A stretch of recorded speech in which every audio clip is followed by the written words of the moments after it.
Be me, 25. Living in a studio apartment the size of a shoebox. Walls are paper thin, can hear my neighbor sneeze, cough, and life is a series of grey days and neon nights.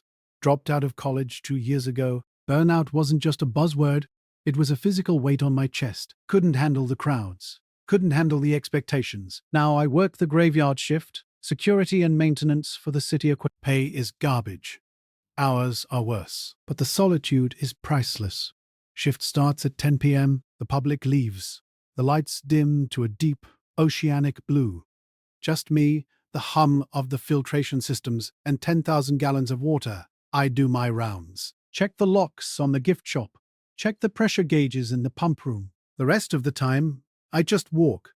My footsteps echo on the polished concrete. It's a different world at night.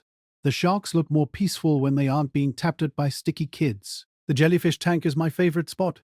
Cylinder of backlit water. Moon jellies pulsing in slow motion. No brain, no heart, just drift. I sit there for hours sometimes, eating a cold sandwich from the gas station, pretending I'm underwater. It keeps the anxiety quiet. The static in my head settles down when I watch them. 3 months into the job, routine is solid. I know which floorboards creak in the Amazon exhibit. I know exactly when the penguin habitat sprinklers go off. Then one Tuesday the routine breaks. 2 a.m. Walking past the deep ocean tunnel. Hear a sound, not a pump, not a filter. Sniffling, freeze.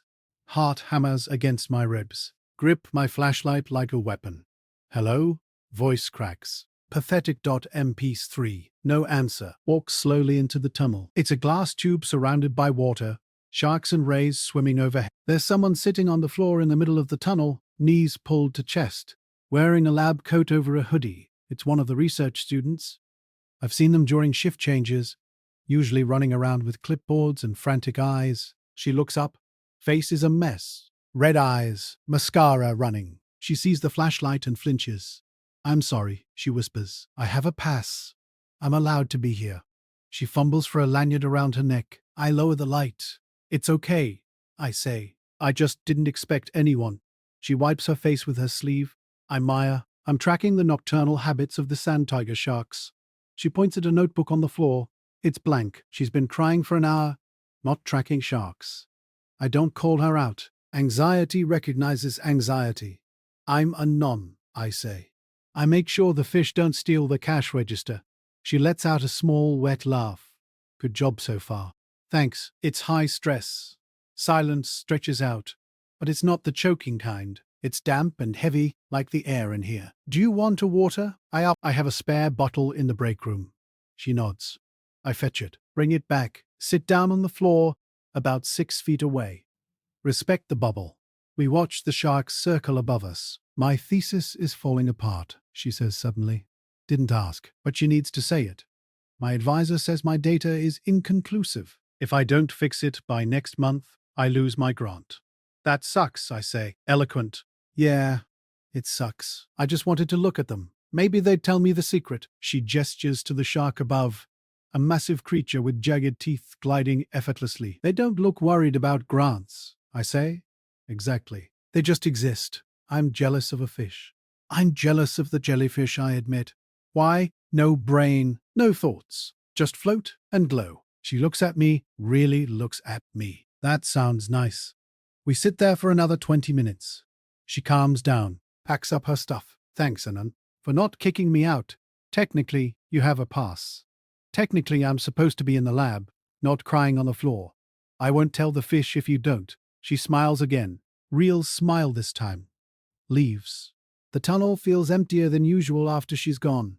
Back to the routine. Next night, I'm at the jellyfish tank. 1 a.m., she finds me. Has 2 coffees in a cardboard carrier.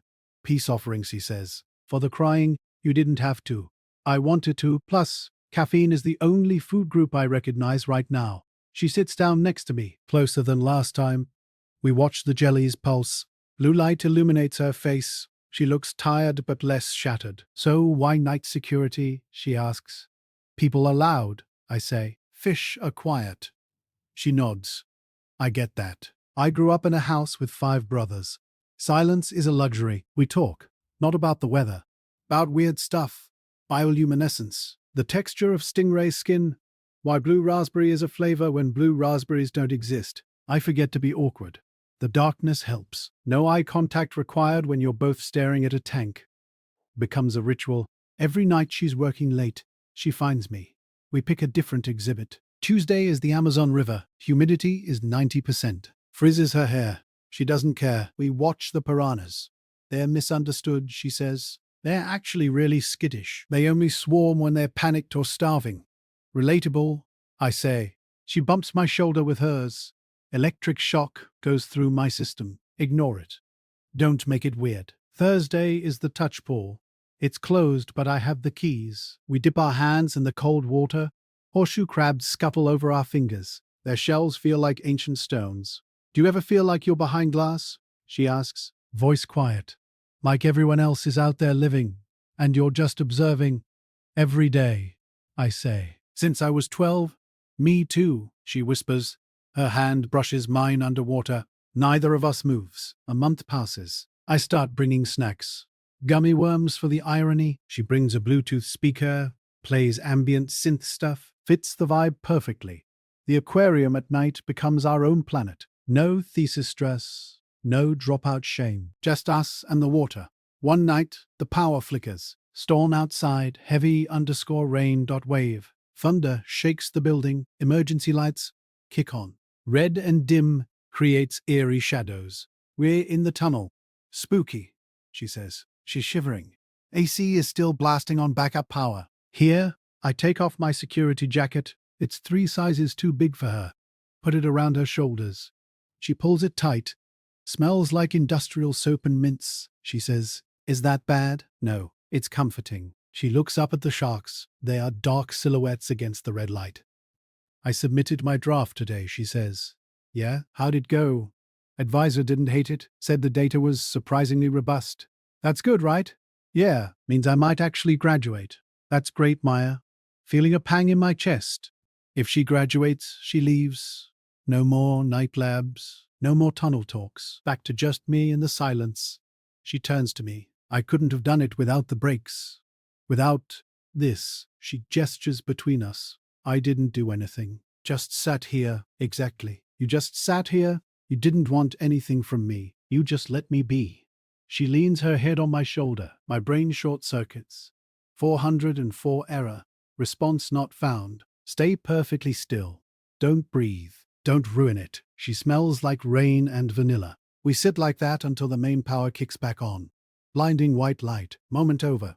She stands up, handing back the jacket. See you tomorrow? Yeah. See you tomorrow. Next night. I'm nervous. Pacing by the otter exhibit. Otter looks at me like, calm down, bro. She doesn't show up at 1 a.m. or 2 a.m. Panic sets in. Maybe she's done. Maybe she graduated and moved to a research vessel in the Pacific. Maybe she realized I'm a janitor with a flashlight, and she's a scientist. 3 a.m. Door to the exhibit hall creaks open. It's her. She's not wearing her lab coat, wearing a nice dress, holding a bottle of cheap champagne and 2 plastic cups. I passed, she says, breathless. Defense was moved up. I'm done. I'm a master of science. Holy shit. Congrats. She walks over, pops the cork. It hits the ceiling, echoes like a gunshot. We laugh. Pour the wine. To the jellyfish, she says. To the jellyfish? We drink. It tastes like vinegar and sugar. Best thing I've ever tasted. So, I say, looking at my shoes. What now? You off to save the whales? She puts her cup down on the railing, steps into my personal space. I have a job offer in the city, starting next month. Oh, that's close. Yeah, it is. She looks at me, eyes intense. But I won't have a key card anymore. I can't sneak in. I can let you in, I say quickly. I have the master keys. She smiles, shakes her head. I don't want to sneak in, Anan. I want to go on a real date. In the daylight, maybe somewhere without fish. Heart.exe has stopped working. Rebooting. Daylight, I ask. I melt in the sun. I'll bring an umbrella. She reaches out, takes my hand. Her fingers are warm. Saturday? Noon? Saturday, noon. She leans up, kisses me on the cheek, lingers for a second. Good night. Annan. She leaves. I finish my rounds. I walk past the jellyfish tank. They are still pulsing, still drifting, but for the first time in 2 years. I don't wish I was one of them. I check the schedule. Saturday off, I walk out of the building at 6 a.m. Sun is coming up. It's bright. It hurts my eyes. But it feels warm. Smile.jpg. Maybe the daylight isn't so bad. Maybe I'm not just a ghost anymore. Be me. 25. Have a date on Saturday. Life is terrifying. Life is good.